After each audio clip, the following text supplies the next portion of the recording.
Good morning बच्चों। हमारा chapter चल रहा था संसाधन एवं विकास। इसमें हमने नवीकरणीय, अनवीकरणीय, मानव निर्मित, प्राकृतिक ये सारे हमने कर लिए थे। तो इसके बाद में जो हमारा क्वेश्चन बनता है, ये हमारा टॉपिक है, वो रहेगा भारत में पाई जाने वाली मिट्टियाँ।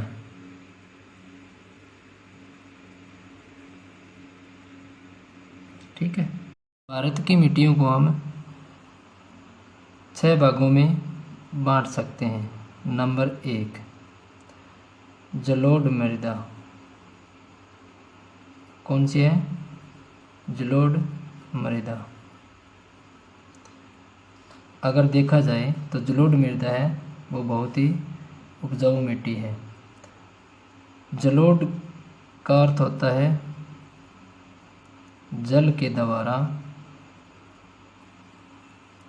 लाई गई मृदा, यानी जल है वो पर्वतीय क्षेत्रों से आता है, तो तेज़ गति के कारण चट्टानों को काटता छांटता रहता है और मैदानी भाग में आकर इनका विस्तार कर देता है या फैला देता है, जिसके कारण क्या है, जलोढ़ मृदा का निर्माण हुआ है। तो इसमें क्या करेंगे, जलोढ़ मृदा बहुत ही महत्वपूर्ण मृदा है। ठीक है, यह भारत के लगभग 40% भूभाग पर पाई जाती है। यह कृषि के लिए उपजाऊ है। ठीक है, और देखा जाए तो इस मिट्टी का विस्तार पंजाब, हरियाणा और राजस्थान, उत्तर प्रदेश, बिहार आदि राज्यों में मुख्य रूप से पाया जाता है। 2 नंबर पर हम देखते हैं काली मृदा। काली मृदा या इसका दूसरा नाम है वो है रेगड़ मृदा।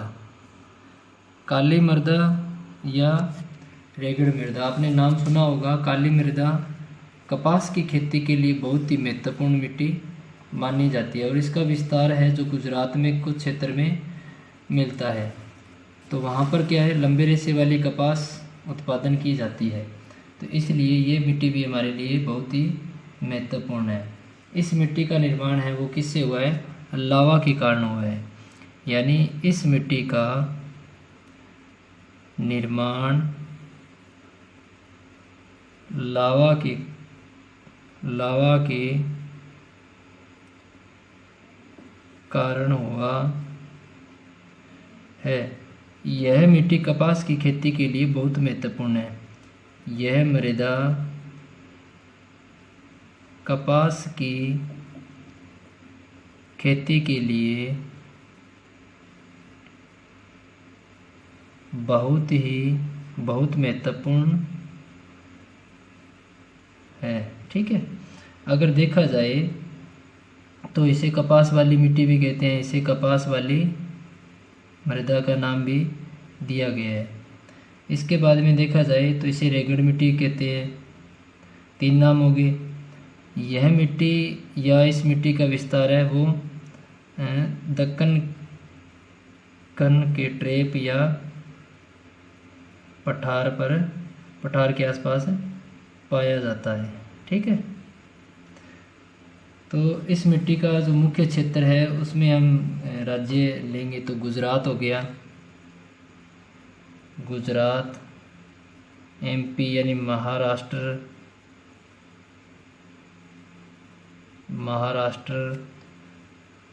आदि राज्यों में, या फिर मध्य प्रदेश के कुछ क्षेत्रों में ये मृदा है पाई जाती है। ठीक है। इसमें कैल्शियम कार्बोनेट, मैग्नीशियम और पोटास की जो प्रधानता पाई जाती है, इसलिए ये मिट्टी है ना बहुत ही उपजाऊ होती है। ठीक है। इसमें कैल्शियम कार्बोनेट किसकी प्रधानता होती है? कैल्शियम की, कार्बोनेट की, पोटास की, या फिर मैग्नीशियम की। मैग्नीशियम, ये जो तत्व होते हैं ये मुख्य रूप से पाए जाते हैं इसमें। ठीक है। इसलिए मिट्टी, इसकी जो मिट्टी है वो उपजाऊ। आगे हम बात करें 3 नंबर पर, तो हम लेंगे लाल मृदा या मिट्टी। ठीक है। इस मिट्टी में लाल पीले रंग की हवाएं दिखाई देती है, इसलिए इसका नाम है जो लाल मृदा रखा गया है। यह मिट्टी सामान्य रूप से भारी वर्षा वाले क्षेत्रों में मिलती है, तो इसलिए इस मिट्टी का जो कण होते हैं वो नज़दीक में होते हैं। इसका निर्माण है वो सेलों के टूटने फूटने से हुआ है। और अगर देखा जाए तो ये तमिलनाडु के पठार आदि क्षेत्रों में, छत्तीसगढ़ हो गया या फिर उड़ीसा हो गया, तेलंगाना हो गया, इन क्षेत्रों में अधिक पाई जाती है। तो देखते हैं इस मिट्टी में लाल तथा पीले रंगों की भरमार होती है, यानी इसका जो कलर होता है वो लाल या पीले रंग में, आपको मटमैले रंग में दिखाई देता है। तो यह होती है यह मृदा छत्तीसगढ़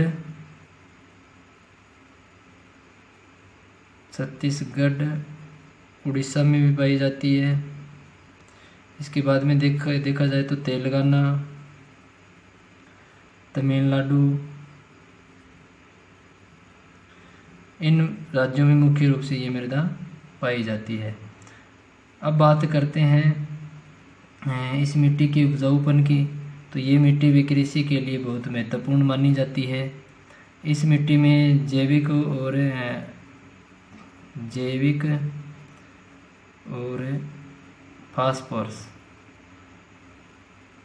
फास्फोरिक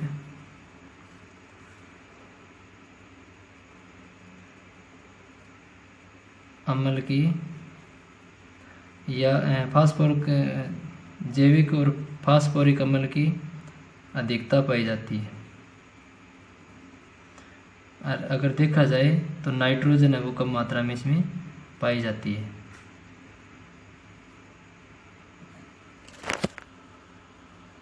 के बाद में 4 नंबर पर बात करते हैं हम लेटराइट। जो चौथा वर्गीकरण या चौथी प्रकार की हमारी मिट्टी है वो है लेटराइट मृदा। इस मिट्टी का निर्माण भारी वर्षा के कारण होता है। तो इसमें क्या है, निक्षालन क्रिया, ठीक है, सालन क्रिया। इसमें भारी मिट्टी के उर्वरक भाग को भी पानी में बहाकर ले जाती है।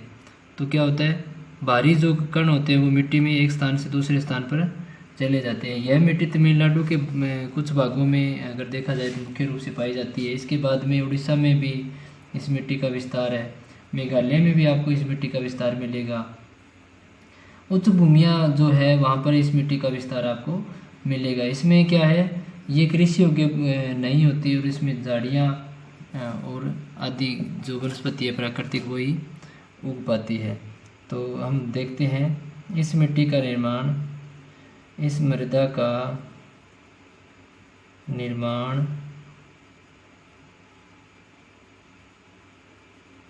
भारी वर्षा के कारण होता है, यानी निस्खलन क्रिया होती है जिसके कारण इसका निर्माण होता है। यह मुख्य रूप से अगर देखा जाए तो तमिलनाडु के कुछ भाग में, तमिलनाडु, उड़ीसा और छोटा नागपुर के पठार में पाई जाती है। ठीक है, यह कृषि योग्य मृदा नहीं होती व इसमें झाड़ियाँ या प्राकृतिक वनस्पति ही पनप सकती है। ठीक है, 5 नंबर देखें तो 5वें हमारा मिट्टी का प्रकार है वो है मरुस्थलीय मृदा। इसमें क्या है, इसका जो रंग होता है, इसका रंग लाल या भूरा होता है। लाल कलर में भी होती है और भूरे कलर में भी हमें ये मिट्टी देखने को मिलती है। इस मृदा के कण बड़े बड़े व दूर दूर होते हैं, इसलिए यह मृदा जल की या नमी को सोखने की क्षमता कम रखती है।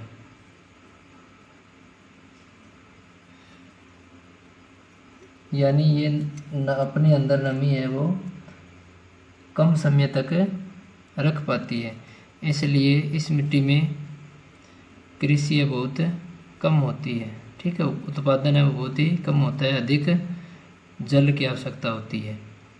तो इस मिट्टी का विस्तार हम ले सकते हैं राजस्थान, ठीक है, हरियाणा का कुछ पार्ट जो सीमा लगती है राजस्थान से, और पंजाब के कुछ क्षेत्र में इस मिट्टी का विस्तार है आपको पाया जाता है।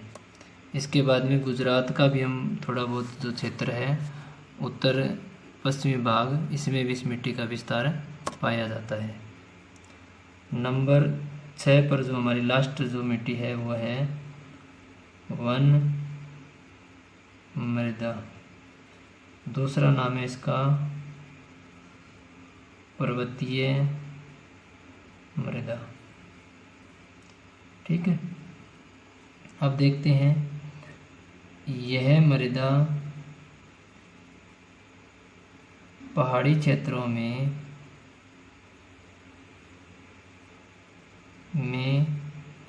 पाई जाती है। कौन से क्षेत्रों में पाई जाती है? पहाड़ी क्षेत्रों में पाई जाती है। तो ये जो मिट्टी इसका जो विस्तार होता है वो पहाड़ी क्षेत्रों में होता है, क्योंकि पहाड़ी क्षेत्रों में प्राकृतिक वनस्पति है वो अधिक मात्रा में पाई जाती है।